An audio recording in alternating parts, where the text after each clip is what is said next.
प्रणाम आप सभी दर्शकों को।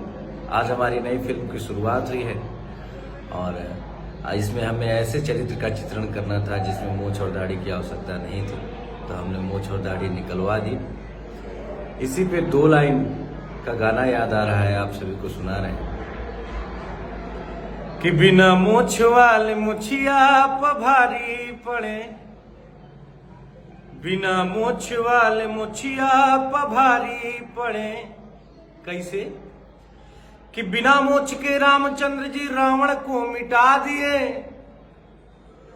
अरे बिना मूंछ के रामचंद्र जी रावण को मिटा दिए, अब बिना मूंछ के कृष्णा जी कंसा को हरा दिए।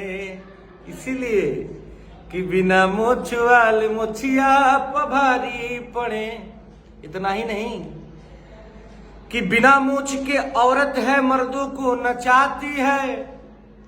अरे बिना मूंछ के औरत है मर्दों को नचाती है, अब मूंछ वाले कमाते हैं बिना मूंछ वाली खाती है। इसीलिए भैया कि बिना मूंछ वाले मुछिया प भारी पड़े, बिना मूंछ वाले मुछिया प भारी पड़े।